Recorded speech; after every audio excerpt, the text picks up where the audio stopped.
자, 이번 레슨에서는 우리는 본격적으로 파스타를 만들어 볼까 합니다.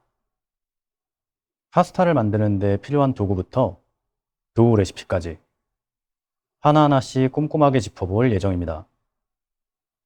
여기부터는 정말 파스타를 어느 정도는 제대로 만들고 싶어 하는 분들이 진입하실 만한 구간이라고 해도 무방하겠네요. 파스타 재면은 도우의 탄성에 따라서 레시피가 많이 달라지기 때문에 어떤 도우를 선택할 건지 신중하게 생각하셔야 됩니다. 그래서 이번 레슨에서는 이 얘기를 해볼 건데요. 파스타 도우를 구성하는 방법부터 그 재료들, 전문적인 파스타 툴, 지역별 파스타 구분과 단일 재면에 사용되는 하나의 특수한 도구까지 여러 가지 지점에서 생면 파스타를 한번 짚어볼까 합니다. 그럼 이제부터 제대로 파스타와 함께하는 시간을 시작합니다. 이번 챕터에서는 파스타 툴에 대해 자세히 알아보겠습니다. 아시다시피 파스타는 수많은 재면 용품이 있습니다. 지역별로 발전한 재면 용품부터 시대가 개발한 용품까지 그 이유와 종류가 다양합니다. 이런 도구들은 파스타의 세계를 풍부하게 채워줍니다. 파스타 재면의 종류 하나하나가 디자인이라고 할 만큼 다양한 방식으로 재면이 가능하고, 그래서 방대한 재면의 종류가 있습니다. 그럼 지금부터 그 방대한 파스타 재면의 세계를 준비하기 위한 도구를 함께 살펴보면서 소개해 드리겠습니다. 파스타 도구는 종류가 정말 많습니다. 그래서 모든 파스타 도구를 이 자리에서 소개시켜 드릴 수는 없지만, 그래도 사용 빈도가 잦은 파스타 툴 위주로 소개를 하도록 하겠습니다.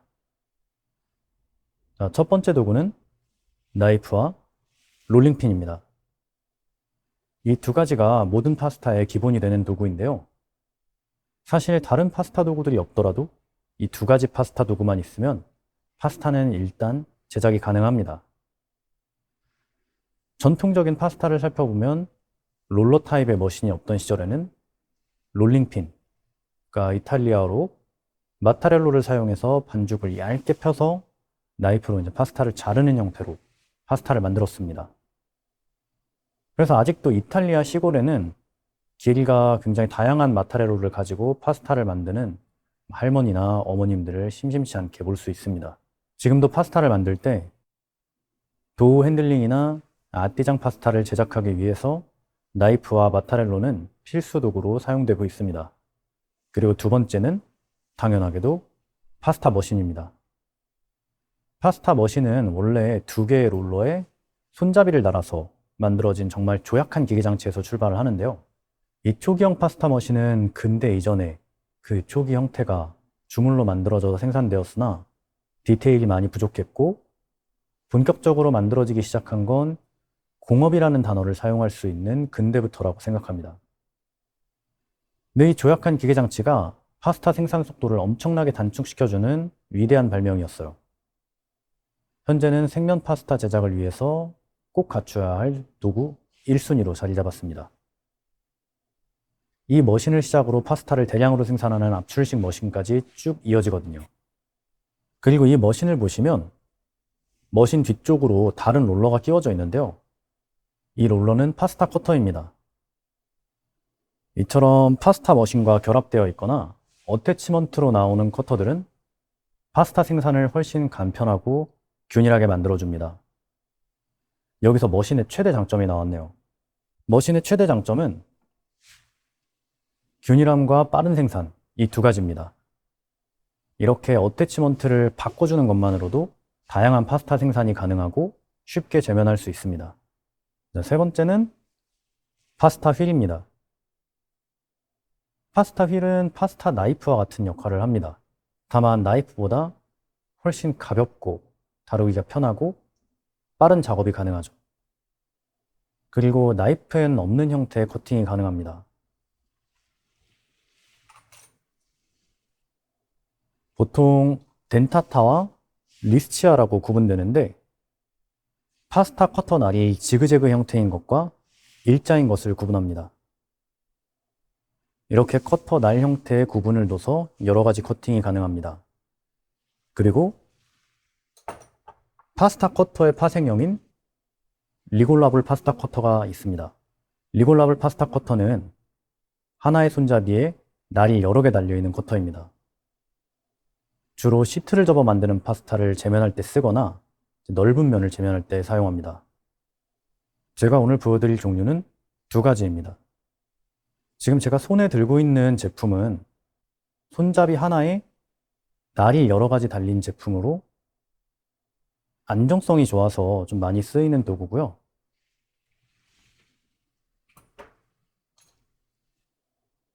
또 한 가지는 가장 흔히 보셨을 제품인데 이렇게 벌려가지고 쓸 수 있고 손 전체로 도구를 감싸서 밀어야 되는 도구로 제빵으로도 많이 사용을 하는 도구입니다. 각 제품마다 차이가 있는데 국내에서는 이 제품이 좀 더 구하기 쉬운 편이고요. 그렇지만 안정성은 방금 전에 보여드렸던 제품이 좀 더 높은 편입니다.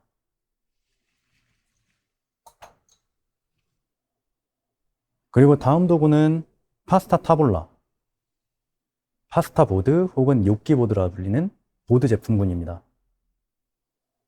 이 제품들은 전통적으로 목재로 제작되고 각 지역마다 무늬와 크기가 다른 특징들이 있어요. 우리가 기본적으로 알고 있는 직선 줄이가 있는 파스타 보드는 이제 북부에서 사용하는 도구입니다.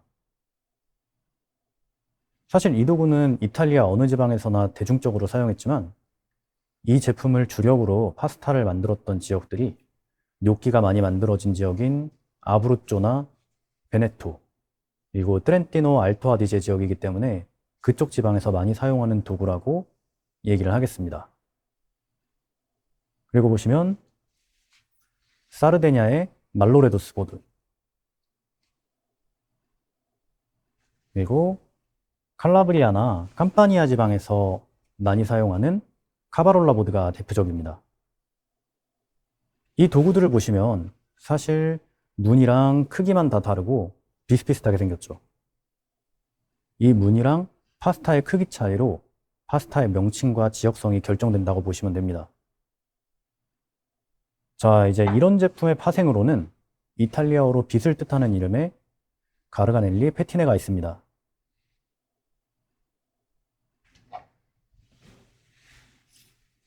영어로는 가르가넬리 콤브라고 하는데요.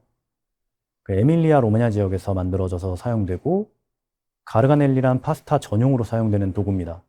원래 중세에 사용하던 도구로 근대 이제 제작법이 유실되었다가 최근에 복원 프로젝트로 복원돼서 시중에 유통이 되고 있습니다. 그 앞서서 설명드렸던 그 보드랑 콤브 제품들은 모두 이제 작은 마타렐로랑 세트로 사용을 합니다. 보드나 콤브 위에 시트 파스타를 놓고 이제 마타렐로로 굴리는 용도로 쓰이는 제품입니다.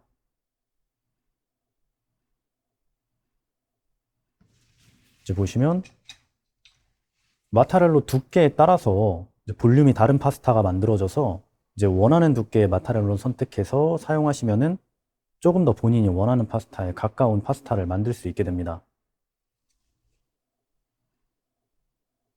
그리고 다음으로 설명드릴 도구는 이제 조금 더 근대적인 도구입니다. 카바텔리를 생산하는 머신, 마키나 페르 카바텔리 혹은 요케띠 등으로 불리는 머신입니다. 이 머신은 롤러가 발명된 이후 근대에 만들어진 머신으로 이제 보드를 사용해서 만들어지는 형태의 파스타를 이제 빠르게 생산할 수 있도록 만들어주는 머신인데요. 실제로 쇼파스타 생산력으로는 일반 보드랑 비교도 안 될 정도로 빨라서 쇼파스타 메뉴를 가진 곳에서는 필수적인 도구 중에 하나입니다. 다음으로는 이제 부피가 큰 도구를 하나 소개시켜 드릴 건데요. 탈리아 파스타 기타라입니다.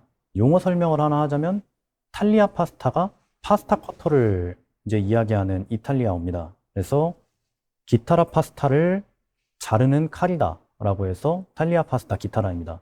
기타처럼 생긴 도구에 재면한다 혹은 재면된 면이 기타줄처럼 생겨서 붙여진 이름이라는 유래가 있는 이 파스타 커터는 얇은 줄 위에 파스타 시트를 올리고 마타렐로를 사용해서 파스타를 이제 줄 사이로 밀어내서 코팅하는 전통적인 도구로 중부의 아브루쪼 지방 출신입니다. 파스타 농도가 잘 맞아야지 편하게 사용할 수 있는 도구여서 눈에 띄는 도구인데다가 만들기 쉬워서 처음에 많이 사용해보는 도구입니다. 하지만 생산성이 너무 떨어진다는 단점도 있습니다.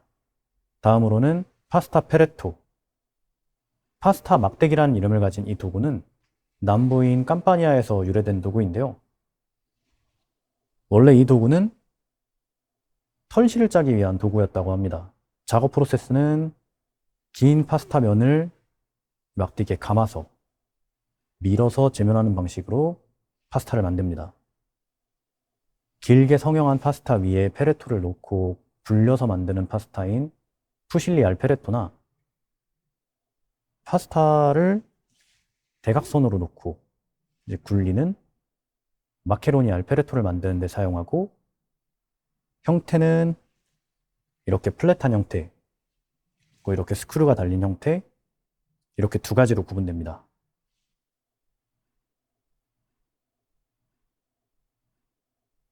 그리고 다음으로는 스탬프 종류인데요.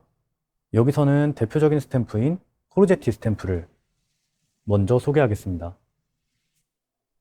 코르제티는 리구리아가 기원인 파스타로 시트 파스타를 만들어서 그 위에 동전처럼 스탬프로 장식 무늬를 찍어 파스타로 사용했습니다. 가문마다 다양한 형태의 무늬를 가지고 있었으며 풍요를 기원하거나 제사를 지내거나 주술적인 의미의 스탬프도 덜어 있었던 것으로 추측되고 있습니다. 이 스탬프는 두 개의 부품으로 구성되는데요. 한쪽은 스탬프 부분, 한쪽은 거치대 겸 파스타 커터로 사용되는 부분입니다. 생산성은 좀 떨어지는데 디자인이 예뻐서 파스타 공방이나 이제 레스토랑에서 장식품으로 소장하는 경우도 꽤 있는 도구입니다. 스크래퍼는 나이프 대신 파스타를 자르거나 직접 파스타를 만드는 데도 사용됩니다. 난이도가 조금 있다고 알려진 트로피에도 스크래퍼로 만들어지는 파스타인데 스테인리스로 탄탄한 제품을 쓰시는 것을 추천드리고, 목재 제품도 나쁘진 않습니다. 다만 목재 제품은 파스타 도마 위에서 파스타를 작업할 때 잘 밀리지 않는 경우가 있어서 스테인리스 제품을 첫 번째로 말씀을 드린 겁니다. 이쪽 도구는 라비올리 몰드입니다. 라비올리를 만들 때 사용하는 몰드로 스토핑 파스타인 라비올리를 간단하게 만들 수 있는 도구입니다. 라비올리는 14세기가 기원이라고 여겨지는 파스타로, 당시 라비올리는 접어서 만드는 파스타 형태의 정말 만두 같은 라비올리였습니다. 이제 근대에 들어와서 이제 금형이 나오고 간편한 라비올리 생산 방식이 고안되고 지금과 같은 도구가 널리 보급되기 시작을 했습니다. 그렇게 보면 이제 저희가 현재 알고 있는 보편적인 라비올리 형태는 역사가 그렇게 오래되지 않았다고 보시면 될 것 같아요. 그리고 이쪽 몰드는 파스타 시트를 펀칭하기 위한 몰드인데, 이 몰드들도 대부분 이제 라비올리나 원형 파스타를 성형하기 위해서 사용이 됩니다. 보시면은 몰드의 종류가 지금 3가지 있는데, 이게 센치별로 훨씬 더 다양한 몰드를 가지고 원하는 크기별로 파스타를 커팅하는데요. 이렇게 큰 몰드 같은 경우에는 토르텔리, 아니면은 정말 라비올리, 메잘루나 같은 라비올리를 성형하기 위해서 사용이 되는 편이고요. 라비올리 이름 끝쪽에 니가 붙는 작은 라비올리를 만들기 위해서는 이 큰 사이즈보다 한 사이즈 작은 사이즈의 몰드를 사용해서 파스타를 펀칭합니다. 그리고 이쪽에 보시면 이런 가장 작은 몰드 같은 것들은 숏 파스타를 만들기 위해서 많이 사용하는데요. 저 같은 경우는 제 시그니처 쉐입인 뉴게띠를 만들기 위해서 사용하고 있습니다.